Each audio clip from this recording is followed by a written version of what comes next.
हमारे चैनल को सब्सक्राइब करें और नए अपडेट पाने के लिए बेल आइकन पर क्लिक करें। हेलो दोस्तों, स्वागत है आप सभी का आपके अपने चैनल संस्कृतिनी सीवे में। आज हम सेमुसी द्वितीय भाग से शिशुलालनम चतुर्थः पाठ पढ़ रहे हैं। 3 पाठ हम पहले पढ़ चुके हैं। शिशुलालनम का अर्थ होता है शिशु का दुलार। इस पाठ में हमें बताया गया है नाटक के माध्यम से राम, लव और कुश के बीच के प्रेम के बारे में कि लव और कुश जब रामायण सुनाते सभा में आते हैं तब उस समय राम अपने दोनों पुत्र लव और कुश को पहचानने की कौतूहल व परिकल्पना करते हैं और अपने पुत्र को अपने साथ में सिंहासन पर बैठाना भी चाहते हैं। राम ये चाहते हैं कि लव और कुश दोनों उनकी गोद में आनंदित होकर के बैठ जाएं। तो इसी प्रकार से शिशु के दुलार का मार्मिक और मनोहर चित्रण इस पाठ में किया गया है। तो शुरुआत करते हैं पाठ परिचय से। प्रस्तुतोऽयं पाठः देङ्नागविरचितः संस्कृतस्य प्रसिद्धनाट्यग्रन्थः कुन्दमाला इत्यतः पञ्चमाङ्कात् सम्पादनं कृत्वा संकलितो अस्ति। प्रस्तुत पाठ संस्कृत साहित्य के प्रसिद्ध नाटक कुन्दमाला के 5वें अंक से संपादित किया हुआ एक रूप है। अत्र नाटकांशे रामः स्वपुत्रो लवकुशो सिंहासनम आरोहयितुम् इच्छति। यहाँ नाटक में राम अपने दोनों पुत्रों लव और कुश को सिंहासन पर बैठाना चाहते हैं, किंतु उभावपि सविनयं तम निवारयत। किंतु विनय के साथ वे उसे मना कर देते हैं। सिंहासनारूढ़ः रामः उभयो रूपलाभः यं दृष्ट्वा मुग्धः सन् स्वक्रोडे गृह्णाति। सिंहासन पर बैठे हुए श्री राम लव और कुश के सौंदर्य से आकर्षित होकर के अपनी गोद में उनको बैठाना चाहते हैं। पाठेऽस्मिन् शिशुवात्सल्यस्य मनोहारिणं विद्यते। इस पाठ में शिशु के वात्सल्य का मनोहर चित्रण किया गया है। इसीलिए इस पाठ का नाम शिशुलालनम रखा गया है। तो शुरू करते हैं पाठ। पहला पैराग्राफ हम पढ़ते हैं। सिंहासनस्थ रामः। राम सिंहासन पर बैठे हुए हैं। नाटक की शुरुआत हो रही है। ततः प्राविशतः विदूषके नोपदिश्यमान मार्गो तपसो कुशलव। तभी विदूषक के द्वारा राह बताते हुए तपस्वी का वेश धारण किए हुए लव और कुश वहाँ प्रवेश करते हैं। तब विदूषक कहते हैं इत इत आर्यो। आर्य इधर आइए, इधर आइए। तब कुश लवो, कुश और लव दोनों बोलते हैं रामस्य समीपम उपसृत्य प्रणम्य च। राम के समीप जाकर के और प्रणाम करके कहते हैं अपि कुशलम महाराजस्य। महाराज आप सकुशल हैं। रामः राम कहते हैं युष्म दर्शनात् कुशल लवमेव। आप दोनों के दर्शन से कुशल हूँ। भवतोः किं वयमतर कुशल प्रसन्नस्य भाजनम एव न पुनरति थी जन समुचितस्य कंठाश्लेषस्य। राम कहते हैं कि यहाँ हम आप कुशल समाचार पूछने के ही पात्र बने हैं। क्या हम अतिथियों के लिए उचित गले लगाने योग्य नहीं हैं? अर्थात राम जो है वो लव और कुश को गले लगाना चाहते हैं। इसी प्रयोजन से कहते हैं कि हम अतिथियों के गले लगाने योग्य नहीं हैं। अहो हृदयग्राही स्पर्शः, अरे हृदय से स्वीकार करने योग्य स्पर्श है।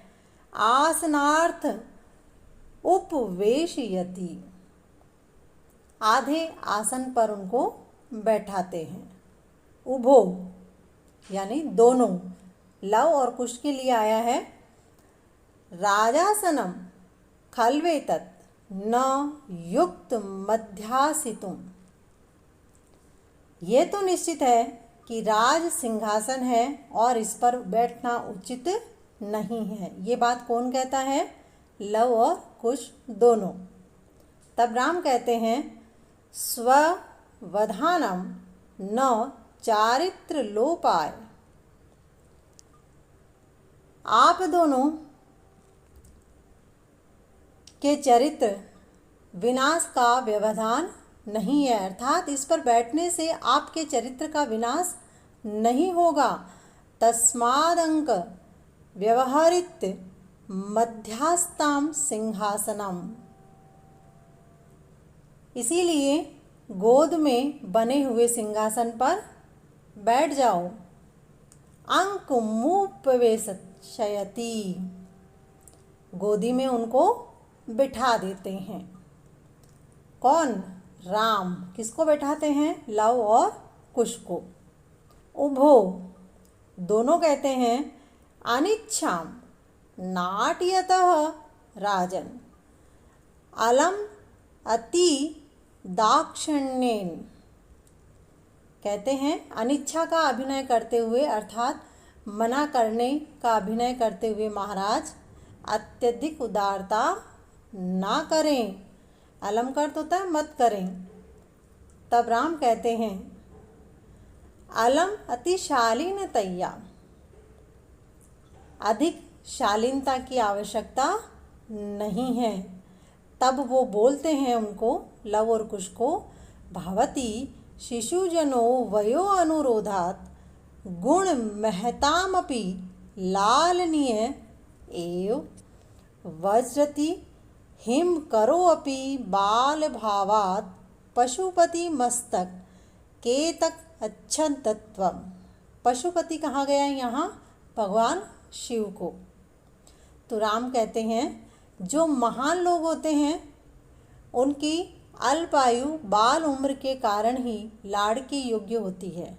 अर्थात भले ही महान हो, लेकिन अगर वो बचपन में है, बचपन की उम्र में है, छोटी उम्र में है, तो उनका लाड़ करना योग्य ही होता है। क्योंकि बाल भाव के कारण ही, बचपन के कारण ही चंद्रमा जो है वो भगवान शिव के सिर पर केवड़ के फूलों के बने हुए जूड़े पर एक आभूषण की तरह शोभा को प्राप्त करते हैं। यहाँ इस पैराग्राफ के शब्दार्थ और हिंदी अनुवाद नीचे दिया गया है आपकी सुविधा के लिए। दूसरा पैराग्राफ देखिए।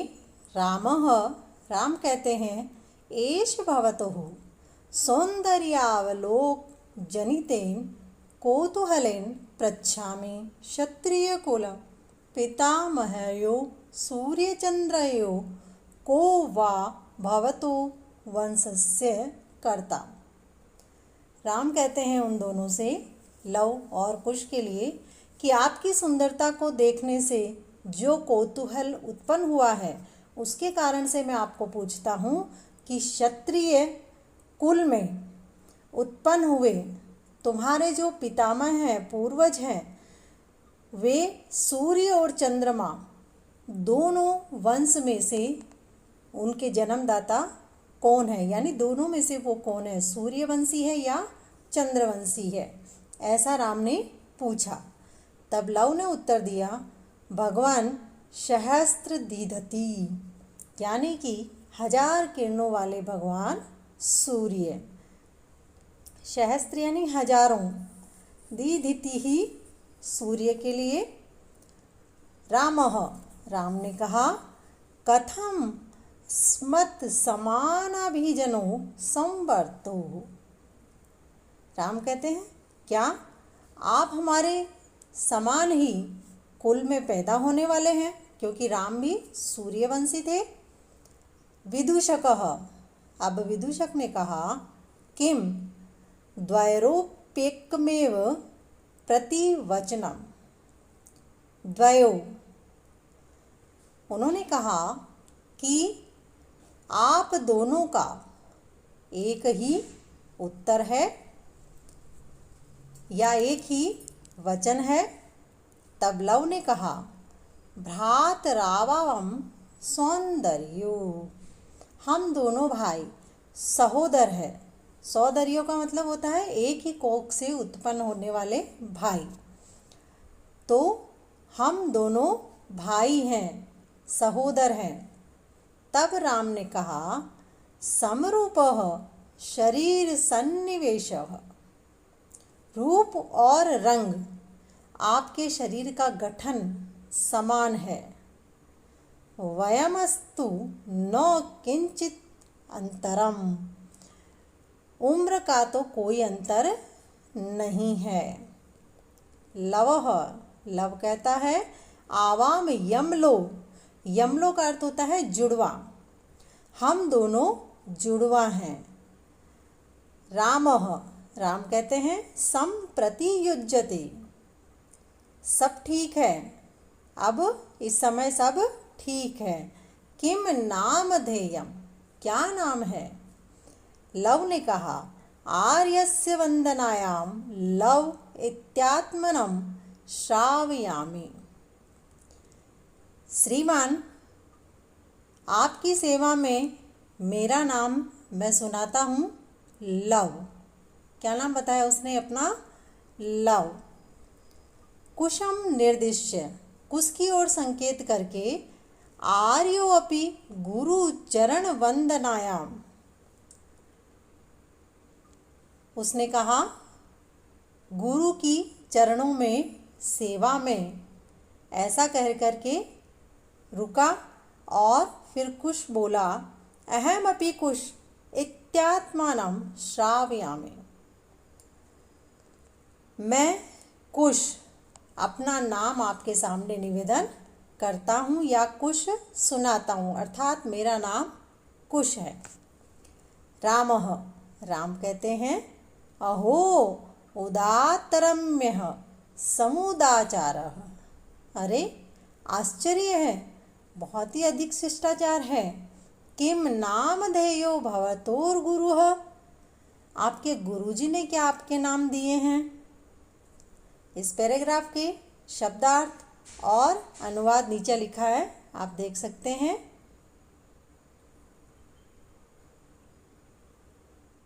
लवः, लव कहते हैं, ननु भगवान वाल्मीकि, निश्चय ही भगवान वाल्मीकि।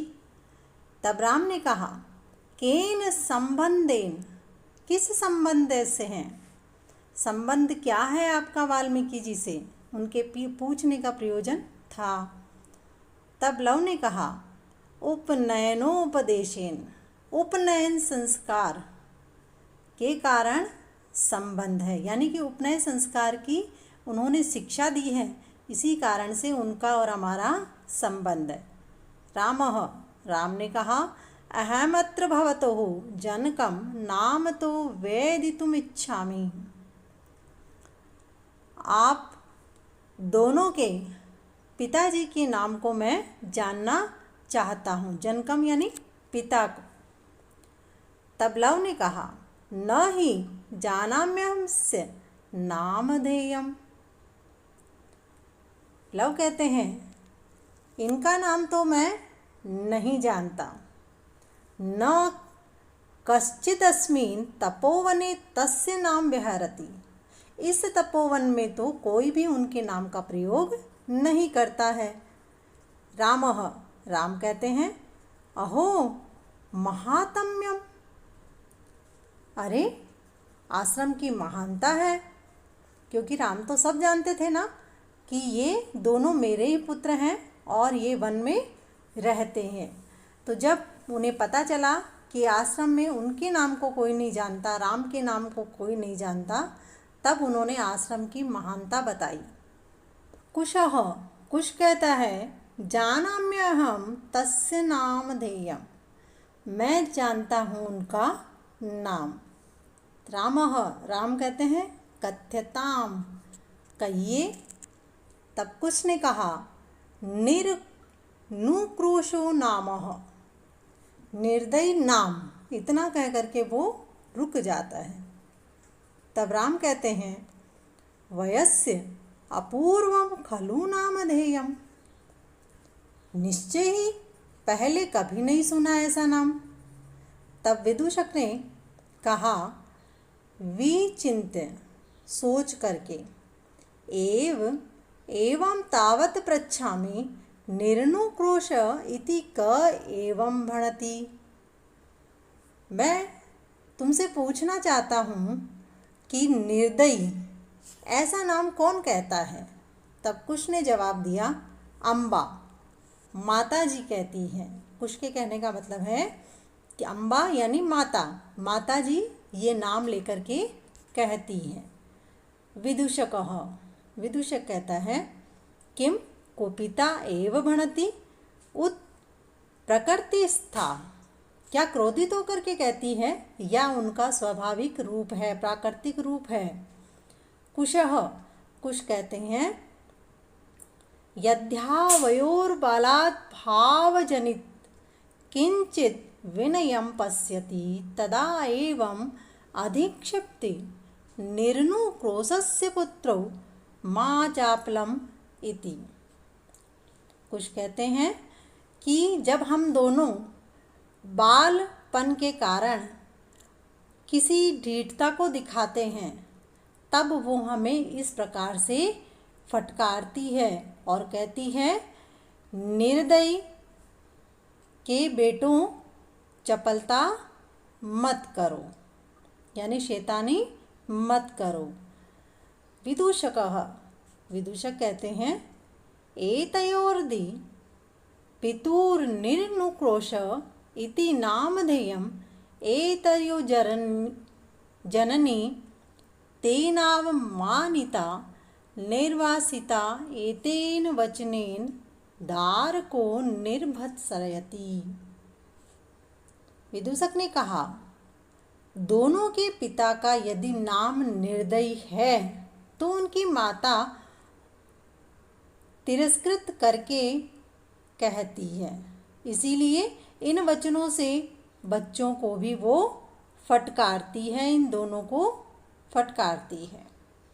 तब राम ने कहा, स्वगतम, मन ही मन सोचते हुए, धिक मामेर भूतम, इस प्रकार मुझे धिक्कार है। क्योंकि राम तो समझ गए थे, उनको तो पता था कि लव कुश मेरे ही पुत्र हैं और उनकी माता अगर इस नाम से पुकारती हैं तो इसका मतलब वो मुझे ही कहती हैं। तो राम कहते हैं कि मुझे धिक्कार है। सा तपस्विनी मत कृते नापराधेन स्वापत्यमेवं मन्युगर्भेरं शरे निर्भत्सरयति, वह बेचारी तो बिना अपराध किए हुए ही इतना कष्ट भोग रही है और मेरे द्वारा किए हुए अपराध के कारण अपनी संतान को क्रोध से वो पुकारती है। सवास्पम आलोकयति, सवास्पम यानी अपने, और वाष्पम का मतलब होता है आंसू। तो अपने आंसुओं को आँखों में रोकते हैं या अपने अश्रुपूर्ण नेत्रों से वो उन दोनों को देखते हैं। इस पैराग्राफ के शब्दार्थ और हिंदी अनुवाद यहाँ नीचे लिखा है। आप चाहें तो इन्हें नोट कर सकते हैं और याद कर सकते हैं आपके अभ्यास के लिए। रामः, राम कहते हैं अतिदीर्घः प्रवासोऽयं दारुणश्च। दारुणः का अर्थ होता है कठोर। राम ने कहा यह प्रवास भी, यानी जो परदेशवास दिया गया है, सीता को वनवास दिया गया था, तो उसके लिए उन्होंने कहा है कि यह प्रवास अत्यंत लंबा और कठोर है। विदूषक अवलोक्य जनांतकम, विदूषक को देख करके और एक और अपने मुंह को मोड़ करके कुतूहलन्नवाष्टो मातरम नयनु नययोनर्मितो वेदुतुमिच्छामि। राम कहते हैं विदूषक को देख करके कौतूहल के साथ में कि दोनों की माँ को नाम से मैं जानना चाहता हूँ। न युक्तम, पर ये सही भी नहीं है। च स्त्रीगत मनुयोक्तुम विशेष स्तोपवने तत् को अत्राभ्युपायः।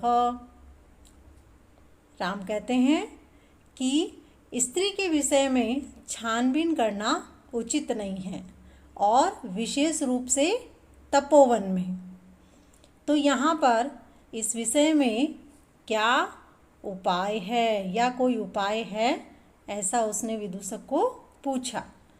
तब विदूषक ने कहा जानान्तिकम, मुँह मोड़ करके, अहम पुनः पृच्छामि, मैं फिर पूछता हूँ, प्रकाशम, खुले में, किम नामधेया युवयोर जननी, क्या नाम है तुम्हारी माताजी का।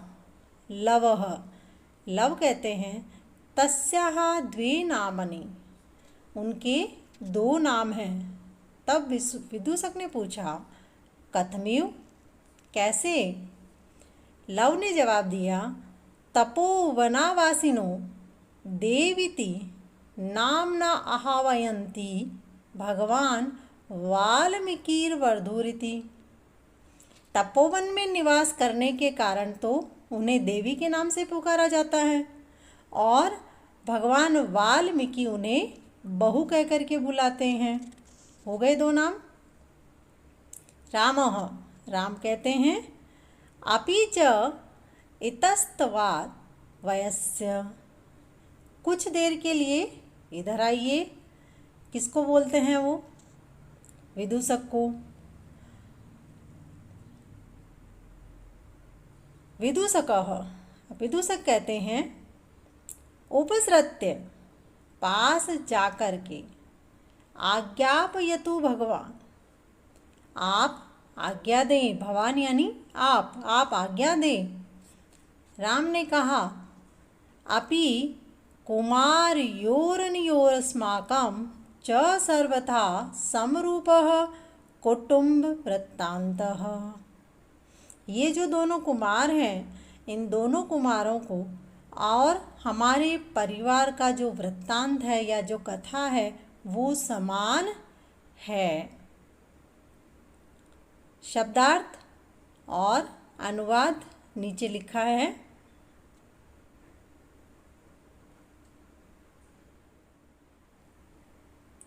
नेपथ्य, नेपथ्य में अर्थात पर्दे के पीछे, यति वेला संजाता रामायण गानस्य नियोगः किमर्थं न विधीयते। रामायण के गाने वाले अभी तक क्यों नहीं आए हैं, यानी कि इतना समय व्यतीत हो गया है पर रामायण गाने का जो काम था वो अभी तक क्यों नहीं किया जा रहा है। उभो, दोनों, राजन, महाराज, राजा जी, उपाध्याय दूतोऽस्मान् त्वरयति, गुरु जी का दूत हमें शीघ्रता करा रहा है, अर्थात वो कह रहे हैं कि जल्दी की जाए। रामः, तब राम कहते हैं, मयापि सम्माननीय एव मुनि नियोगः, मैं भी मुनि के कार्य को सम्मान योग्य मानता हूँ। तथा ही, क्योंकि भवन्तो गायन्तो कविरपि पुराणो व्रतनिधिरः, आप दोनों इस रामायण कथा को गाने वाले हैं, गायन तो गाने वाले हैं, जो पुराण मुनि यानी कि भगवान वाल्मीकि हैं, वो इसकी रचना के कवि हैं, यानी कि इसकी जो रामायण आप गाते हैं उसके रचनाकार हैं वाल्मीकि। गिराम संदर्भयो अयम प्रथम मावतीर्णो वसुमतीम। राम कहते हैं, धरती पर पहली बार अवतरित होने वाली स्पष्ट वाणी वाला यह काव्य है। कथा चेयं श्लाघ्या सरसिरुहनाभ्यस्य नियतं पुनाति श्रोतारं रमयति च सोऽयं परिकरः। राम ने कहा, कमलनाभ विष्णु की तरह ही यह प्रशंसनीय कथा है। इस प्रकार से यह संयोग श्रोताओं को पवित्र और आनंदित कर देता है। वयस्य, दोस्त, मित्र, अपूर्वो अयं मानवानां सरस्वत्यावतारः तदहं सुहृज्जनसाधारणं श्रोतुमिच्छामि। दोस्त, मानव जाति में यह सरस्वती का या सरस्वती के अवतार का जो पहले कभी नहीं देखा हुआ है, एक अलग ही प्रकार का ये साधारण असाधारण अवतार है। सनिध्यन्तां सभासदः प्रेक्ष्यतामस्मदन्तिकं सौमित्रिः अहमप्ये तयोश्चिरासनपरिखेदं विहरणं कृत्वा अपनयामि। सभासदों को पास आने दो, लक्ष्मण को भी मेरे पास भेज दो। सौमित्री यानी सुमित्रा नंदन लक्ष्मण को भी मेरे पास भेज दो। मैं भी इन दोनों के बहुत देर से बैठे हुए के परिश्रमों की चहलकदमी को दूर करता हूँ। अर्थात आप सभासदों को और लक्ष्मण को मेरे पास भेज दो, उनको आमंत्रण भेज दो कि वो मेरे पास आए। मैं इन दोनों के बहुत देर से जो बैठे हुए हैं उनकी थकावट को चहलकदमी से करके दूर करता हूँ। इति निष्क्रांताः सर्वे, इस प्रकार सब निकल जाते हैं और नाटक समाप्त हो जाता है। इसके शब्दार्थ और इसके अनुवाद नीचे लिखे हैं। तो दोस्तों, ये थी रामायण की कथा का एक छोटा सा अंश जो नाटक के रूप में दर्शाया गया था। आपको अगर हमारा वीडियो अच्छा लगे तो इसे लाइक करना ना भूलें, तो अपने दोस्तों के साथ शेयर करें और सब्सक्राइब ज़रूर करें। ऐसे ही वीडियो देखने के लिए हमारे साथ बने रहें और हमारे चैनल को देखते रहें। अब हम हल करते हैं अभ्यास प्रश्न। प्रश्न नंबर 1 है, एक पदेन उत्तरम लिखत, एक शब्द में उत्तर लिखिए। प्रश्न का है, कुशल लवो कम उपसृत्य प्रणमतः। कुश और लव किसके पास जाकर के प्रणाम करते हैं? उत्तर है इसका रामम, राम के पास जाकर के प्रणाम करते हैं। प्रश्न ख, तपोवनवासिनः कुशस्य मातरम केन नामना आह्वयन्ति। तपोवनवासी कुश की माता को किस नाम से बुलाते हैं? उत्तर होगा देवी, देवी के नाम से बुलाते हैं। प्रश्न ग, वयो अनुरोधात् कः लालनीयः भवति। उम्र के कारण कौन लाड करने योग्य होता है? उत्तर होगा शिशुजनः यानी छोटे बच्चे। प्रश्न घ केन संबंधेन वाल्मीकः लवकुशयोः गुरु, किस संबंध के कारण वाल्मीकि लवकुश के गुरु हैं? उत्तर है इनका उपनयनोपदेशेन, उपनयन यज्ञोपति जो संस्कार होता है उसके कारण। ड में है कुत्र लवकुशयोः पितुः नाम किम व्यवह्रियते, लवकुश के पिता का नाम कहाँ व्यवहार में नहीं लाया जाता है? उत्तर होगा इसका तपोवने, तपोवन में। इन सब के उत्तर यहाँ नीचे लिखे हैं, आप देख सकते हैं, नोट कर सकते हैं आप आसानी से। प्रश्न नंबर 2 अधोलिखितानां प्रश्नानाम उत्तराणि संस्कृत भाषया लिखत, निम्नलिखित प्रश्नों के उत्तर संस्कृत भाषा में लिखिए। क पूछा गया है रामाय लवकुशयोः कंठाश्लेषस्य स्पर्शः कीदृशः आसीत्, राम के लिए कुश और लव को गले लगाने का स्पर्श कैसा था? उत्तर होगा रामाय कुशलवयोः कंठश्लेषस्य स्पर्शः हृदयग्राही आसीत्, राम के लिए कुश और लव को गले लगाने का स्पर्श हृदयग्राही था, यानी बहुत अच्छा लगने वाला था। ख में है रामः लवकुशो कुत्र उपवेशयितुं कथयति, राम लवकुश को कहाँ बैठने के लिए कहते हैं? उत्तर है रामः लवकुशो आसनार्ध मुपैशयितुं कथयति, आसना अर्थ उपम वेशयितुं कथयति, यानी कि राम लवकुश को आधे आसन पर बैठने के लिए कहते हैं। ग में प्रश्न पूछा है बाल भावाधिम करह कुत्र विराजते, बाल भाव के कारण, बचपन के कारण चंद्रमा कहाँ शोभा देता है?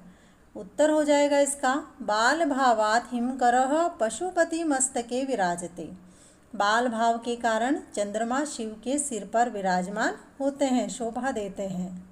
प्रश्न घ कुशलवयोः वंशस्य कर्ता क, कुश और लव के वंश के कर्ता कौन है? उत्तर होंगे कुशलवयोः वंशस्य कर्ता सहस्त्रदिति, कुश और लव के वंश के कर्ता सूर्य हैं। प्रश्न ड कुशलवयोः मातर वाल्मीकिः केन नामना आह्वयति, कुश लव की माता को वाल्मीकि किस नाम से पुकारते हैं? उत्तर हो जाएगा इसका लवकुशयोः मातरं वाल्मीकिः वधूः इति नामना आह्वयति, कुश लव की माता को वाल्मीकि बहू के नाम से पुकारते हैं। प्रश्न नंबर 3 रेखांकित पदेषु विभक्ति एतत् कारणं च उदाहरणम अनुसारम निर्दिशत, रेखांकित पदों में विभक्ति कारण का उदाहरण के अनुसार निर्देश कीजिए। यथा जैसे राजन अलम अति दाक्षिण्येन, महाराज अधिक दक्षता मत करो, तो यहाँ जो है वो तृतीया विभक्ति आई है अलम के कारण। किसके कारण?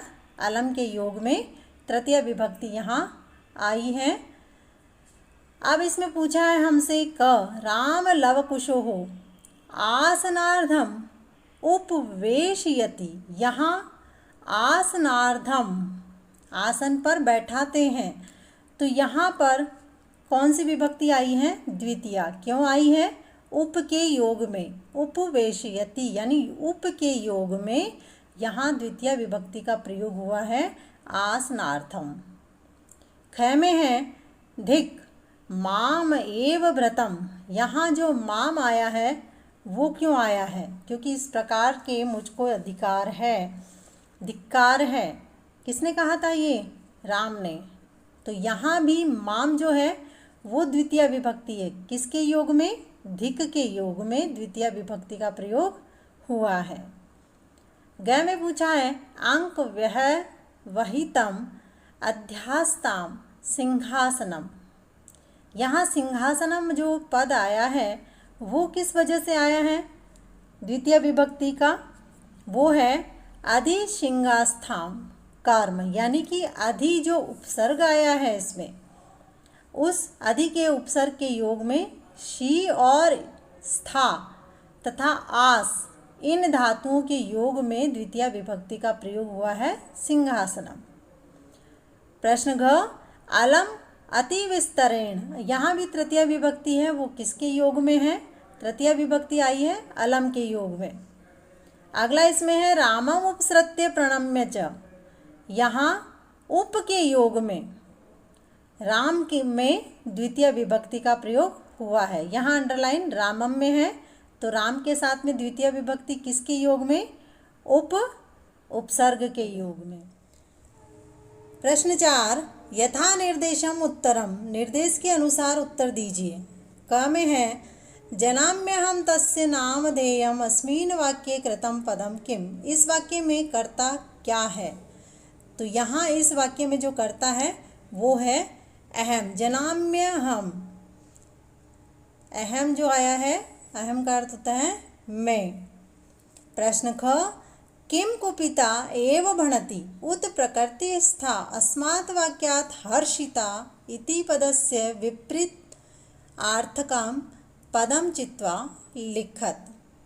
यहाँ जो हर्षिता आया पद आया है, ये हर्षिता पद, इसका विलोम शब्द हमें लिखना है। तो हर्षिता का मतलब होता है खुश होना, तो इसका विलोम शब्द यहाँ है कुपिता, तो उत्तर हो जाएगा कुपिता।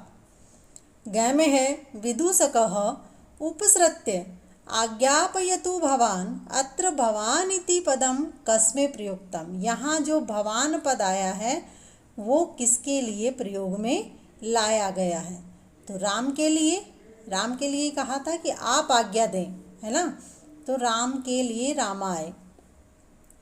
घ में है तस्मादंकम व्यवहितम अध्यासातम सिंहासनम, अत्र क्रियापदम किम, ये जो वाक्य दे रखा है इसमें क्रियापद कौन सा आया है? वो है इसमें अध्यासाताम, विराजिए, ये इसमें क्रियापद है। ठीक है, अब देखिए इसका अगला इसमें है वयस्तु न किंचिदांतरम अत्र आयुषः इत्यर्थे किम पदम प्रयुक्तम, यहाँ जो ये वयस्तु पद आया है इस वाक्य में आयुष के अर्थ में क्या शब्द प्रयुक्त हुआ है? तो आयुष में आया है वयस। क्या आया है? वयस। ये है इसका पद जो यहाँ इसकी जगह पर प्रयुक्त हुआ है, तो होगा वयसः। प्रश्न 5 है इसमें अधोलिखितानि वाक्यानि कः कम प्रतिकथयति, जो नीचे लिखे वाक्य हैं वो कौन किससे कहता है उसके बारे में हमें बताना है। तो सव्यवधानम न चारित्र्य लोपाय, ये राम ने कहा था कुश और लव से। किम कुपिता एव भाणित उत प्रकृति स्था, ये विदूषक ने कहा था कुश से। जानाम्यहं तस्य नामधेयम, ये कुश ने कहा था राम को। तस्याः द्वे नाम्नि, यह पद जो है वो वाक्य लव ने विदूषक को कहा। वयस्य अपूर्व खलु नामधेयम, यह वाक्य राम ने कुश को कहा। प्रश्न 6, मंजुषातः पर्यायद्वयं चित्वा पदानां समक्षम लिखत, मंजूषा में से 2 पर्यायवाची शब्द चुनकर के पदों के सामने आपको लिखने हैं। कह जैसे इसमें पूछा है हिमकरः, तो इसके 2 पर्यायवाची हैं शशिः निशाकरः, शशिः और निशाकरः। फिर दूसरा इसमें है पूछा गया है हमसे संप्रति, तो संप्रति के होंगे अधुना और इदानीं, तो ये 2 पर्यायवाची मंजूषा से लिखे गए हैं। समुदाचारः, इसका होगा शिष्टाचारः और सदाचारः, शिष्टाचारः और सदाचारः। फिर आएगा इसमें पशुपतिः का पूछा है, तो चंद्रशेखरः शिवः, चंद्रशेखरः और शिवः। तनयः, इसका पर्याय होगा सुतः और पुत्रः, सुतः और ये पुत्रः यहाँ लिखा है। सहस्त्रदिति, तो इसका होगा सूर्य है और भानु, तो ये सूर्य और ये भानु है, दोनों मंजूषा से इसके आंसर हो गए। फिर इसी में प्रश्न 6 का आ में पूछा है विशेषण विशेष्य पदानि योजयत। विशेषण विशेष्य पदों को जोड़िए। तो विशेषण पद और विशेष्य पद दोनों लिखे हुए हैं इसमें। तो यहाँ एक जैसे लिखा है, पहला उदात्तरम्यः। उदात्तरम्यः के साथ में इनमें से जो जुड़ने वाला है वो है समुद्रचारः, इसी के साथ में ये जुड़ने वाला है। फिर इसके बाद में इसमें है अति दीर्घः। तो अति दीर्घः के साथ में जुड़ेगा प्रवासः। तो यहाँ इसके साथ में जुड़ने वाला है घ प्रवासः। नंबर 3 में आया है समरूपः। तो इसके साथ जुड़ेगा कुटुंब वृत्तान्तः। ड हो गया ना। फिर इसमें देखिए आप हृदय ग्राही। तो यहाँ 4 के साथ में जुड़ने वाला है स्पर्शः। ठीक है, तो यहाँ हो जाएगा इसके साथ जुड़ने वाला ख। और कुमारयोः इसके साथ में जुड़ेगा कुशलवयोः। तो ये हो गया इसके साथ में ग। प्रश्न 7 अधोलिखित पदेषु संधिं कुरुत। नीचे लिखे पदों की संधि करनी है। कै में इसमें है द्वयोः प्लस अपि, तो द्वयोरपि। द्वोः द्वो प्लस अपि, तो इसका हो जाएगा द्वापि। अब देखिए इसमें जो है वो द्वयोः आया है और यहाँ जो है द्वो आया है, दोनों में बहुत अंतर है। ठीक है ना। अगला इसमें है कह प्लस अत्र, तो हो गया इसका संधि पत्र को अत्र। फिर है अनभिज्ञः प्लस अहम, तो अनभिज्ञो अहम। इति प्लस आत्मनम इत्यात्मनम। अब प्रश्न इसमें ख पूछा है प्रश्न 7 का ही। अधोलिखित पदेषु संधि विच्छेदम कुरुत। निम्नलिखित पदों के संधि विच्छेद कीजिए। अहम में अहम पेतयोः, तो अहम पेतयोः का होगा अहम प्लस अपि प्लस एतयोः। फिर है वयो अनुरोधात्, तो वयः प्लस अनुरोधात्। समानाभिजनों, समान प्लस अभिजनों। और अंत में संधि पद आया है खल्वेतत्, इसका विच्छेद करना है खलु प्लस एतत्। वीडियो देखने के लिए धन्यवाद।